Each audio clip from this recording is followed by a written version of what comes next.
Good morning मित्रों, एक बार फिर से मैं दौलत आप सभी का पूजा महाविद्यालय की ओर से आयोजित ऑनलाइन कक्षाओं में हार्दिक अभिनंदन करता हूं।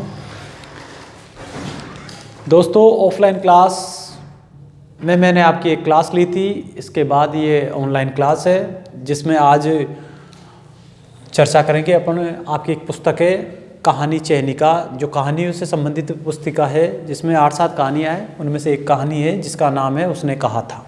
ठीक है, इस पर अपन आज अध्ययन करेंगे। बात करें लेखक की, तो ये जो कहानी है वो चंद्रधर शर्मा गुलेरी जी की है। इनके परिचय के बारे में बता दूं मैं थोड़ा सा। जन्म हुआ था 1883 ईस्वी में, जयपुर में हुआ था। ठीक है, और मृत्यु हुई थी 1922 ईस्वी में। और इन्होंने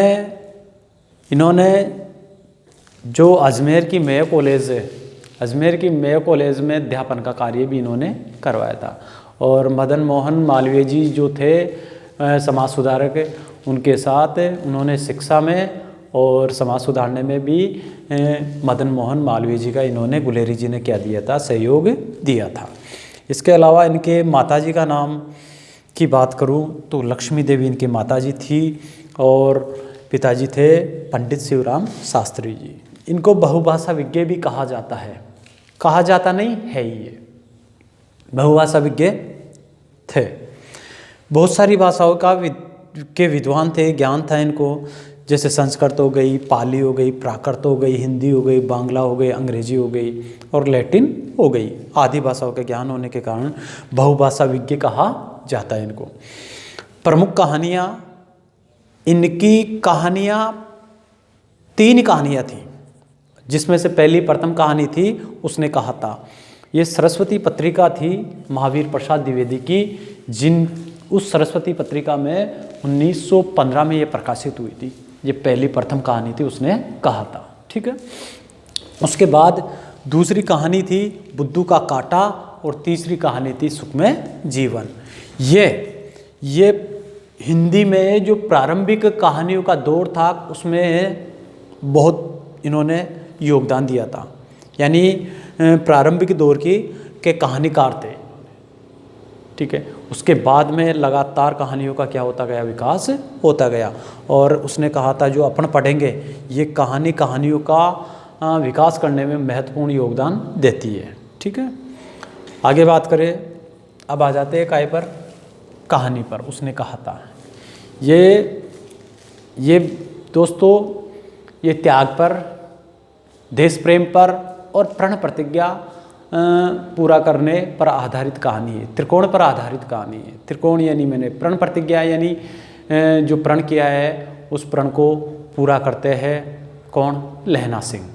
कौन सा प्रण, जो बचपन में उसने उस 8 साल की लड़की से प्रेम किया था, उस प्रण को पूरा करते मरते दम तक। तो प्रण प्रतिज्ञा पर आधारित, त्याग पर इन्होंने अपने प्रेम के वादे को, अपने या प्रेमिका के वादे को पूरा करने के लिए उसके पुत्र और उसके पति को बचाते हैं अपने प्राणों को देकर। तो ये त्याग पर भी संदेश देती है।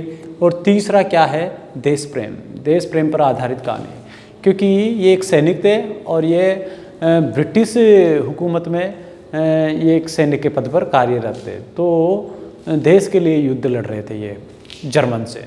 ठीक है, तो 3 संदेश देती है, देश प्रेम की, त्याग की और इसके अलावा प्रण प्रतिज्ञा की, अपने प्रतिज्ञा को पूरा करने के, ये तीनों संदेश इस कहानी में मिलता है। कहानी के अगर मैं पात्रों की बात करूँ तो कहानी के प्रमुख पात्र है हजारा सिंह, जो सूबेदार होता है, एक पलटन होती है, एक सेना की टुकड़ी होती है, उस सेना की टुकड़ी के प्रमुख होते हैं हजारा सिंह। इसके बाद दूसरे जो पात्र है, प्रमुख पात्र, केंद्रीय पात्र, जिसका नाम है लहना सिंह, जो जमादार होता है, सूबेदार से थोड़ा नीचे वाला पद होता है, जिसके अंडर में 5-6 सैनिक होते हैं, जिनके ऊपर ये सीनियर होता है। ठीक है, वजीरा सिंह होता है इसी पलटन में, इसी सेना में, जो विदूषक का यानी हंसी मजाक करने वाला होता है, सैनिकों का मनोरंजन करने वाला होता है। मस्कारा, जिसको बोलते हैं मस्कारा, मजाक करके मनोरंजन करने वाला। बोधा सिंह सूबेदार का बेटा, किसका? हजारा सिंह का बेटा होता है ये भी सेना में होता है। और एक और पात्र होता है होरा, ठीक है। होरा ये सूबेदार हजारा सिंह की क्या होती है? पत्नी होती है। ये प्रमुख इसमें क्या होते हैं? पात्र होते हैं। दोस्तों ये कहानी इस प्रकार से प्रारंभ होती है कि जो अमृतसर पंजाब में जो शहर है उसकी लंबी चौड़ी चौड़ी जो सड़कें होती है, उन सड़कों के ऊपर तांगे, इक्के, लड्डा, गाड़ियाँ बेधड़क दौड़ाए हुए ले जाते हैं, ठीक है ना। अब उन्हीं अमृतसर की चौड़ी चौड़ी लंबी लंबी सड़कों में तंग गलियाँ भी होती है। वहाँ पर एक छावनी का नाम होता है बम्बू कोल्ट। बम्बू कोल्ट जो जगह है, छावनी है, वहाँ पर तंग गलियाँ होती हैं। उन तंग गलियों में लड्डी वाले, खच्चर वाले और ये क्या नाम, लड्डी, खच्चर और घोड़ा गाड़ी वाले आदि तंग गलियों में से अपने तांगों को, इक्कों को, लड्डों को तेज़ गति से दौड़ा करके वो ले जाते हैं। और वो जो राहगीर होते हैं उनकी तरफ भी वो ध्यान नहीं देते। राहगीर बेचारे क्या, राहगीर जब चल रहे होते हैं तो तंग तो गलियाँ होती है, उनमें लड्डों को, उन घोड़े गाड़ियों को और जो तांगे होते हैं उनको जाने के लिए जगह नहीं होती। तो कई बार तो क्या होता है कि जो राहगीर होते हैं उनके पाँव की जो उंगलियाँ होती है, उन पाँव की उंगली को चीत करके वो तांगे वाले तेज़ गति से दौड़ा करके ले जाते हैं, ठीक है। अब ये क्या करते हैं, उनकी आवाज़ मीठी छुरी की तरह वार करती है। अब पंजाबी होते हैं, पंजाबी हटो खालसा जी, हटो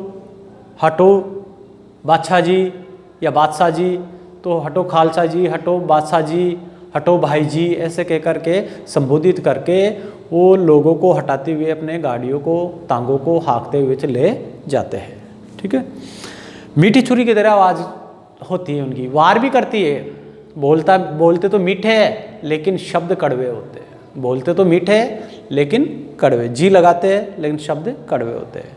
अगर कोई राहगीर चेतावनी देने पर या कोई बुढ़िया चेतावनी देने पर भी नहीं हटती तो वो कैसे शब्दों से या वचनों से संबोधित करते हैं, क्या वचनावली बोलते हैं।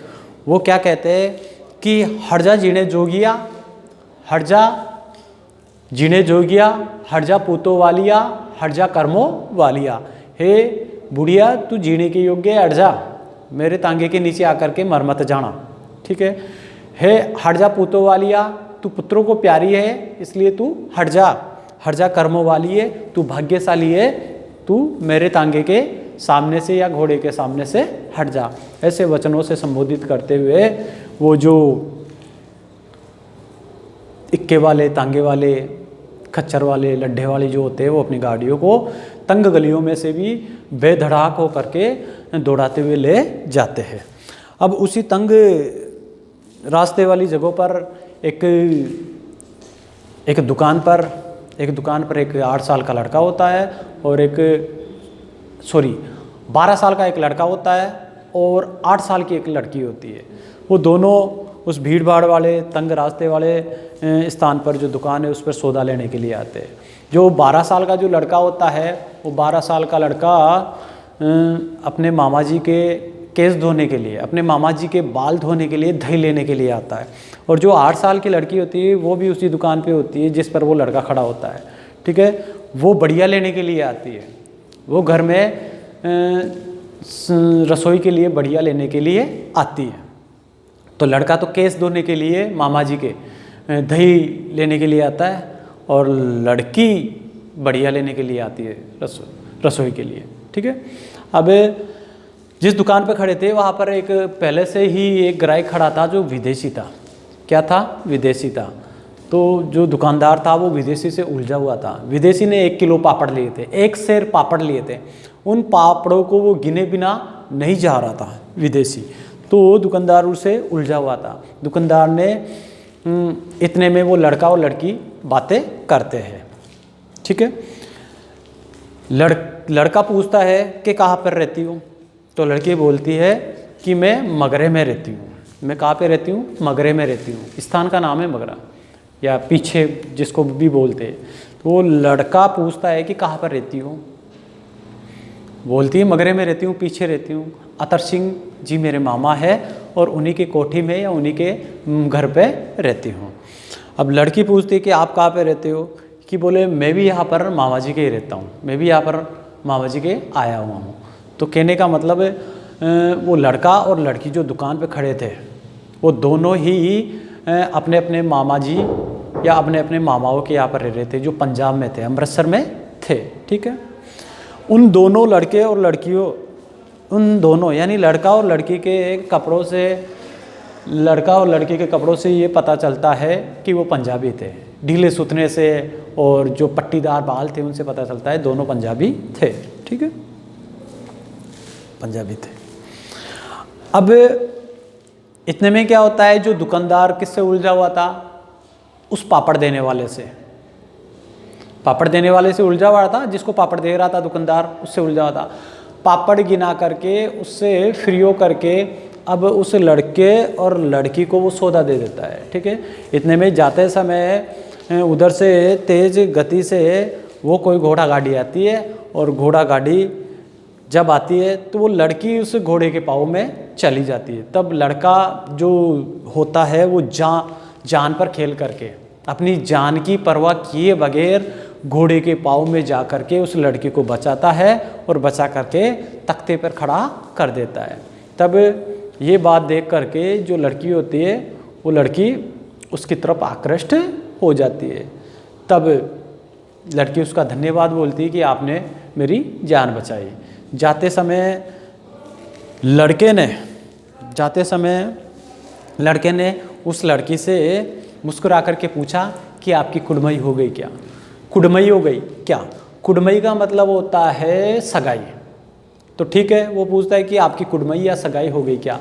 तो लड़की मुस्कुरा करके कहती है धत्त तेरी, धत्त बोल करके वहाँ से चली जाती है।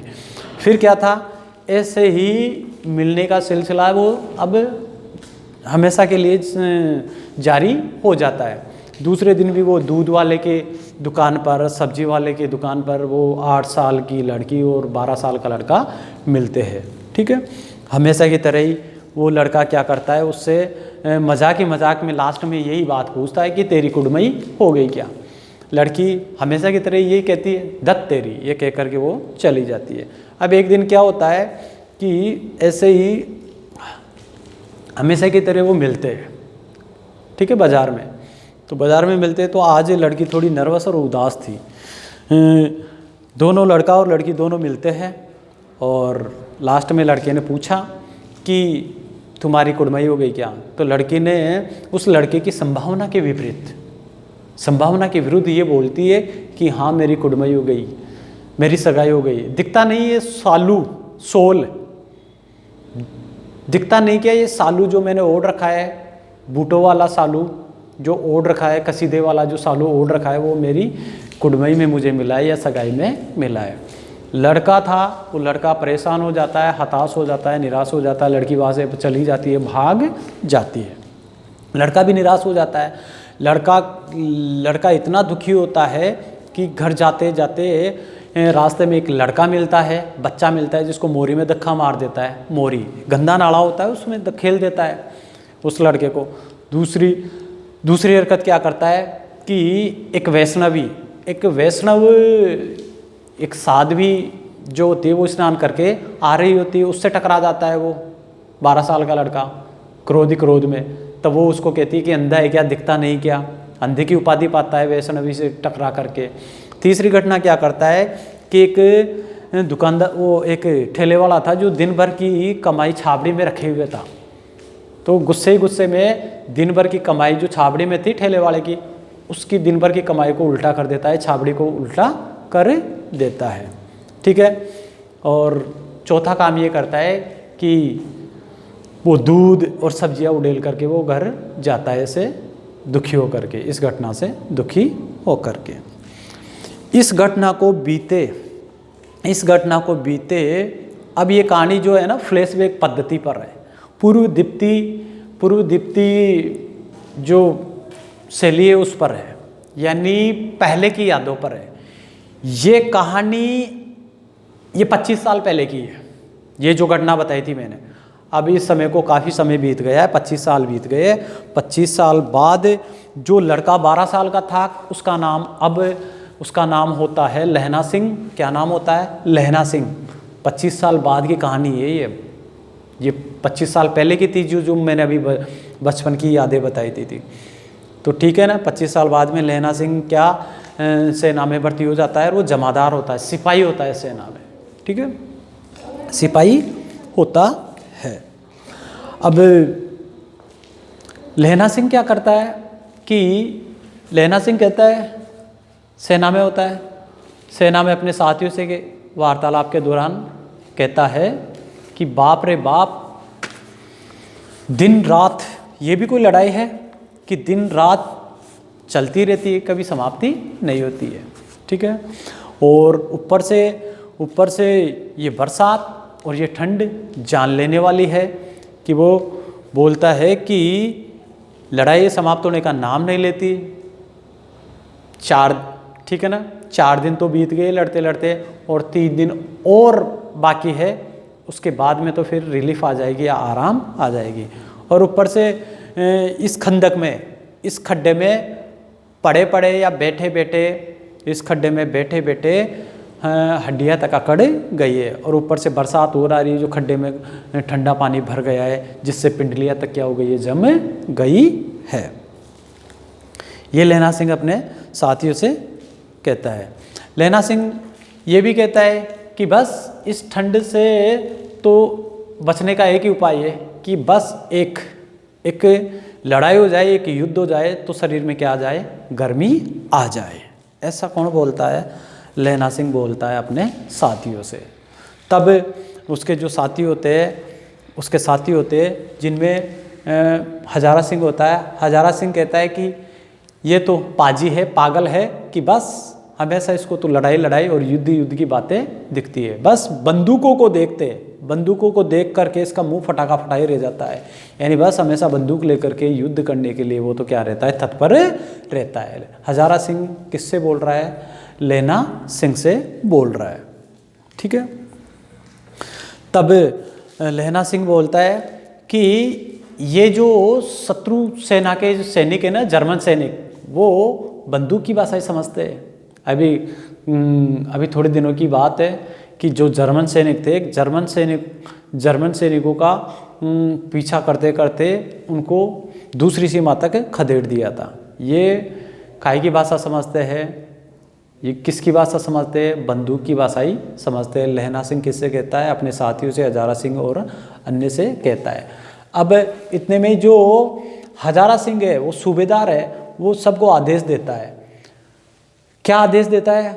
वजीरा सिंह को कहता है कि वजीरा सिंह, तू 4 आदमियों को लेकर के, जो खंदक में पानी भर गया है ना, बरसात का जो ठंडा पानी भर गया है ना, उसको खंदक में से बाहर निकालो बाल्टी लेकर के। तब वजीरा सिंह क्या करता है? वजीरा सिंह अपने साथ लहना सिंह को और अन्य लोगों को, अन्य सैनिकों को साथ लेकर के उस खंदक में से क्या निकालता है? पानी निकालता है। ठीक है ना, पानी निकालता है। तो ये हजारा सिंह वजीरा सिंह को पानी निकालने का आदेश देता है कि बाल्टी ले और 4 आदमियों को साथ लेकर के खंदक से ठंडा पानी बाहर निकाल करके फेंक दे। और हजारा सिंह और लोगों को आदेश देता है कि तुम एक काम करो, जो कोयले सिगड़ी में डाल करके थोड़ी से आग करो ताकि सर्दी से मुक्ति मिले। तो एक को तो कोयला जला करके आग करने का काम सौंप देते हैं हजारा सिंह, और एक को क्या, 4-5 लोगों को क्या, पानी निकालने का खड्डे से ये काम सौंप देते हैं। अब ये वजीरा सिंह लहना सिंह को और अन्य लोगों को साथ लेकर के खंदक का जो ठंडा पानी था, जिसमें पिंडलियाँ तक जम गई थी सैनिकों की, वो पानी निकालते हैं। वजीरा सिंह क्या है ना, सेना का विदूषक है, मस्कारा का मतलब हंसी मजाक करने वाला है। तो वो पानी निकालते समय मजाक करता है, अपने सैनिकों को हंसाने की कोशिश करता है कि मैं पाधा बन गया हूँ, मैं पाधा, वाक्य ध्यान रखना है, ये पूरा पाधा। क्या कहता है कि मैं पाधा बन गया हूँ, मैं जर्मनी के जो बादशाह है उसका क्या करूँगा, तर्पण करूँगा। तो ये कह रहा है पाधा यानी पुरोहित, ब्राह्मण, मैं ब्राह्मण हूँ और इस गंदे जल से जर्मनी के जो बादशाह राजा है उसको श्रद्धांजलि दूंगा। ये कह रहा है वो कि मैं पाधा हो गया हूँ और अब इस गंदे पानी से क्या जर्मनी के बादशाह का क्या करूँगा, तर्पण करूँगा, उसको श्रद्धांजलि दूंगा। इतने में सारे क्या करते हैं, खिलखिला करके हंसने लगते हैं। वो उसी समय लहना सिंह बाल्टी से पानी बाहर फेंकते हुए साथियों से कहता है कि वजीरा देख, यहाँ का पानी है ना अमृत है, अमृत, ऐसा अमृत के समान पानी तो हमारे अमृतसर में नहीं मिलेगा। ये खरबूजे के लिए बहुत ही उपजाऊ है, खरबूजे के लिए उपजाऊ है। अर्थात ये मुल्क क्या है, मुल्क नहीं, ये तो स्वर्ग है, स्वर्ग है।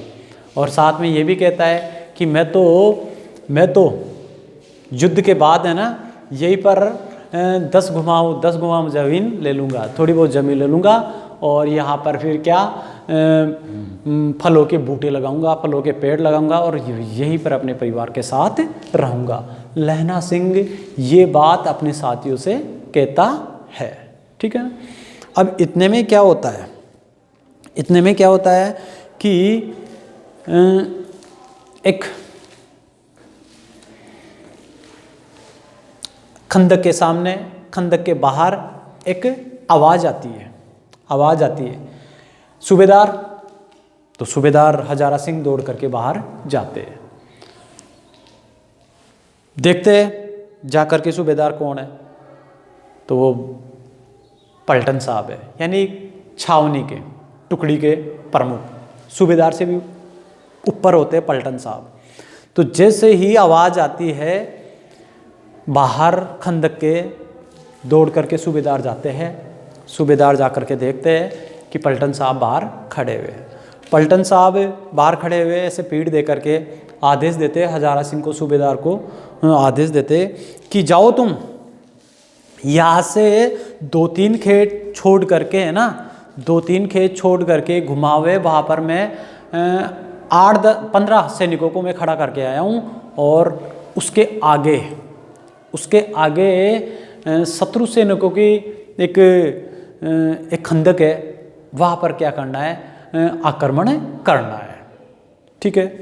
तब हजारा सिंह उस पलटन साहब का आदेश मान करके जाने के लिए क्या हो जाते, तैयार हो जाते हैं। क्या बोला उसने, पलटन साहब जो आए थे वो हजारा सिंह को आदेश देते कि हजारा सिंह सूबेदार, तुम अभी सेना के सैनिकों को लेकर के जाओ और यहाँ से कुछ 2-3 खेत छोड़ करके आगे शत्रुओं के क्या है, शत्रुओं की खंदक है, वहाँ पर उनको मार करके क्या करना है, ढेर करना है, ठीक है।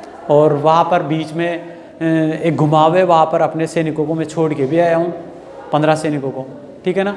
उन सैनिकों को साथ लेकर के वहाँ पर आक्रमण करना है या धावा करना है। वो हजारा सिंह पलटन साहब का आदेश मान करके वो चले जाते हैं, ठीक है।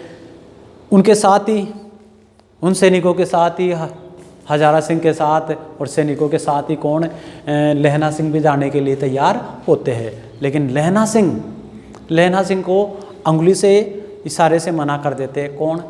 कौन मना कर देते हैं, ये हजारा सिंह कि जो बोधा सिंह है ना वो बीमार है, वो बर्रा रहा है आग से, यानी बुखार में तप रहा है, उसका तुम ध्यान रखना।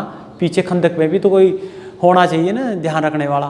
तो हजारा सिंह मना कर देते कि तुम खंदक में रहो लहना सिंह, पीछे खंदक के लोगों का और खंदक का भी ध्यान रखने के लिए तो कुछ होने चाहिए, ठीक है। हजारा सिंह अपने साथियों को लेकर के वो चले जाते हैं उस पलटन साहब के बताए हुए रास्ते की तरफ, ठीक है। अब क्या होता है कि लहना सिंह उस खंदक के दरवाजे पर पहरा दे रहे थे। पहरा देते देते ही जो पलटन साहब आए थे ना, उस पलटन साहब की तरफ वो देखते हैं, लेकिन पलटन साहब का चेहरा सही स्पष्ट नहीं दिखाई देता क्योंकि वो पीठ दे करके खड़े होते हैं। तब पलटन साहब सिगरेट देते हैं पीने के लिए, किसको, लहना सिंह को। लहना सिंह को थोड़ा सा डाउट होता है, थोड़ा सा शक होता है, थोड़ा सा भ्रम होता है कि ये अपने पलटन साहब नहीं हो सकते। क्यों? क्योंकि पलटन साहब के साथ रहते हुए लैला सिंह को कई साल हो गए थे, अच्छी तरह जानते हैं कि मैं सिगरेट पीता हूँ या नहीं पीता हूँ पलटन साहब, ये मेरे को सिगरेट कैसे दे सकते हैं। तो थोड़ा सा उसको वहम और शक हो गया। फिर वो क्या करते हैं, सिगड़ी जल रही थी तो सिगड़ी के पास ही है ना वो सिगरेट ले लेते हैं, और सिगरेट पीने के लिए पलटन साहब से कौन ले लेते हैं, लैला सिंह ले लेते हैं। सिगरेट के उजाले में देखते हैं, सिगड़ी के उजाले में देखते हैं उनके चेहरे की तरफ, तो चेहरे पर बाल नहीं थे, दाढ़ी नहीं थी, और जो पट्टीदार बाल थे जिनको कपड़े की पट्टियों से बांधते थे सिख, वैसे बाल भी नहीं थे सिर पर, किसके, पलटन साहब में। देखते देखते उसको पूरा शक हो गया कि ये बहरूपिया नकली पलटन साहब है, ये जर्मन सेना का कोई बहरूपिया है जो आक्रमण करने के लिए आया है। ठीक है, अब वो जान जाता है लैला सिंह कि ये तो बहरूपिया है जो किसके रूप में आया है, पलटन साहब के रूप में आया है। ठीक है, अब उसको जांचने के लिए कि अपना पलटन साहब है या कोई बहरूपिया पलटन साहब है, उससे पूछता है कि लैला सिंह कि पलटन साहब आपको वो बात याद है क्या कि जब जगधारी जिले में अपन ने मिलकर के क्या किया था, शिकार किया था, किसका, नीलगाय का। तब वो झूठ माट जो बहरूपिया पलटन साहब है लैला सिंह की बातों में हाँ मिलाता है, कहता है हाँ मुझे याद है जगधारी जिले में जो नीलगाय का शिकार किया था ना, वो सब बातें याद है। और झूठ कहता है कि हाँ उस समय मैं खोते पे बैठा था, मैं गधे पे बैठ के गया था वहाँ पर शिकार खेलने के लिए। ठीक है, और फिर लैला सिंह कहता है कि साहब वो जो नीलगाय का शिकार किया था वो कितनी बड़ी नीलगाय थी, उसके कंधे पर गोली आपने मारी थी। तब वो नकली पलटन साहब कहता है हाँ मैंने गोली मारी थी, मुझे याद है। तब लैला सिंह कहता है कि उसके सींग बड़े बड़े होंगे, 2-2 फीट के होंगे कम से कम। तब पलटन साहब कहता है कि नहीं, 2 फीट 4 इंच के थे। कितने? 2 फीट 4 इंच के। झूठ बोल रहा था वो, सब पता। और फिर लैला सिंह और जांच करने के लिए कि ये सही बोल रहा है या झूठ बोल रहा है, इसके अलावा और ये कहता है कि आपको पता है जब वापस लौट रहे थे, आप खोते पे बैठकर वापस लौट रहे थे शिकार से, तब अपने साथ एक अब्दुल्ला नाम का एक सैनिक भी था जो रास्ते में जल चढ़ाने के लिए, मंदिर में जल चढ़ाने के लिए रास्ते में क्या हो जाता है, रुक जाता है। तब भी वो कहता है हाँ, ठीक है ना। तब इतने में उसको ये पूरा निश्चित हो जाता है कि ये तो बहरूपिया है, अपने पलटन साहब नहीं है। क्यों? क्योंकि उनको पता था कि जो अब्दुल्ला जो खानसामा था, जो शिकार खेल करके वापस आते समय उनके साथ था, जो मंदिर पे जल चढ़ाने के लिए रुक गया था। अब उस नकली पलटन साहब को ये पता नहीं कि जो खानसामा अब्दुल्ला था वो मुसलमान है, और मुसलमान कभी मंदिर में क्या नहीं चढ़ाते, जल नहीं चढ़ाते। एक चोरी तो ये पकड़ी गई, हाँ मैं हाँ करता जा रहा था, क्योंकि मुसलमान मंदिर में जल चढ़ाते ही नहीं, पहली बात तो। दूसरी बात, उसने जो जगधारी जिले में शिकार किया था काय का, नीलगाय का, वहाँ पर भी उसने झूठ बोल दिया। क्यों? क्योंकि उस नीलगाय के सींग 2 फीट 4 इंच के इतने थे, बड़े हो ही नहीं सकते। तब लैला सिंह ने ये भी पूछा था कि आपने ये भी बोला था कि वो नीलगाय का जो सिर है ना, वो सिर शिमले से तैयार होकर के मैं मेस में मंगवाऊंगा, रसोई में मंगवाऊंगा, छावनी की रसोई में मंगवाऊंगा। तब उसने बोला कि नहीं, वो आया तो नहीं साहब, उसका सर, नीलगाय का सर रसोई में आया तो नहीं, शिमला से तैयार होकर के। लैला सिंह पूछता है किससे पूछता है? नकली पलटन साहब से पूछता है। नकली पलटन साहब बचने के लिए कहता है कि नीलगाय का जो सिर है ना, वो शिमला से तैयार होकर इसलिए नहीं आया क्योंकि मैंने उसको विदेश भिजवा दिया है। तो ये सारी बातें, वो नीलगाय के 2 फीट 4 इंच वाली बात, अब्दुल्ला के द्वारा मंदिर में जल चढ़ाने की बात, ठीक है ना। और ये बातें पूछने के बाद लैला सिंह को निश्चित हो जाता है कि ये तो नकली पलटन साहब है। और इसके अलावा वो सिगड़ी के उजाले में देख भी लेता है कि जो बाल थे एक पट्टीदार बड़े बड़े बाल थे, दाढ़ी थी, वो भी कटी हुई थी, ठीक है ना। ये सारी बातें देख करके उनको भ्रम हो जाता है। वो जल्दी से क्या जाता है, खंदक के अंदर जाता है, खंदक के क्या अंदर जाता है और अंदर जा कर के उसको लोगों को सचेत करने का प्रयास करता है। हड़बड़ाहट में जैसे वो अंदर जाता है तो वजीरा सिंह सोया हुआ था खंदक में, ठीक है। और खंदक में वजीरा सिंह सोया हुआ था। वहाँ पर वजीरा सिंह से उसके पाँव टकरा जाते हैं। तब बोलता है कि क्या कयामत आई है लेना। वजीरा सिंह बोल रहा है क्योंकि वजीरा सिंह के लेटा हुआ था और वजीरा सिंह के पाँव के ऊपर पाँव किसके पड़ जाते हैं, लहना सिंह के। तो लहना सिंह से बोलता है क्या कयामत आई है लहना सिंह, वजीरा सिंह बोलता है। तो वजीरा सिंह से लहना सिंह बोलता है कि कयामत आई है और वो भी नकली पलटन साहब के रूप में आई है। किसके रूप में आई है, नकली पलटन साहब के रूप में आई है, ठीक है।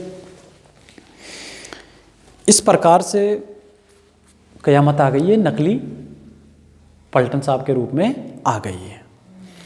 अब वो कहते कि एक काम कर वजीरा, हम तो मारे गए अब, क्यों, उधर है ना नकली पलटन साहब ने हजारा सिंह सूबेदार को है ना, सूबेदार को उधर भेज दिया है। उधर वो हजारा सिंह सूबेदार अपने साथियों के साथ मारा जाएगा और इधर हमारी इस खंदक पर भी ये नकली पलटन साहब क्या करेगा, आक्रमण, अब तो मारा जाएगा।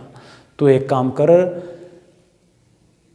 वजीरा सिंह, तू एक काम कर, तू जा और जो हजारा सिंह है जिधर से गया है उनके पाँवों को देखता हुआ पीछे पीछे जा और जा करके सही सूचना दे दे। तब वजीरा सिंह कहता है कि मगर आदेश, तब वो कहता है आदेश की ऐसी की तैसी कि आदेश, अभी तुम्हारा सबसे सीनियर सैनिक में हूँ, जमादार के पद पर हूँ, मेरा आदेश मान, तू जा हजारा सिंह के पास जा, उनके पाँव के निशान देखते हुए, गीली मिट्टी थी कि वो गीली मिट्टी है तो उनके पाँव के निशान देखते हुए जा और जा करके उनको सूचना दे दे कि वो जो आदेश दिया था वो नकली पलटन साहब है, मारे जाएंगे, उधर वो मारे जाएंगे, इधर हम मारे जाएंगे। वह वजीरा सिंह वो दौड़ करके चला जाता है, ठीक है। इधर से ये लहना सिंह क्या करता है, लहना सिंह बाहर जाता है। जैसे ही वो लहना सिंह खंदक के अंदर आता है तब जो नकली पलटन साहब है वो बेर के आकार के या बोर के आकार के तीन बम निकाल करके खंदक की जो मिट्टी है उसमें दबा देता है और एक तार लेकर के तीनों को जोड़ देता है और उसकी जो बत्ती होती है वो सिगड़ी के पास रख देता है। कौन करता है ये करता है नकली पलटन साहब। कब करता है, जब लहना सिंह काय में पहुंच जाता है, खंदक में, ठीक है ना, इतने में। और जो बत्ती होती है उन तीनों बमों को जोड़ने के बाद में जो मुख्य बत्ती होती है उसको सिगड़ी के पास रख देता है। जैसे अब खंदक से बाहर निकल करके कौन आता है, सबको सचेत करके लहना सिंह आता है, तो वैसा जैसे ही वो बत्ती के लगाने वाला होता है, नकली पलटन साहब अपनी हेनरी मार्टिन यानी एक बंदूक होती है, बंदूक से मार करके उसको गिरा देता है, वो गिर जाता है। ओमीन गोट कह करके वो गिर जाता है।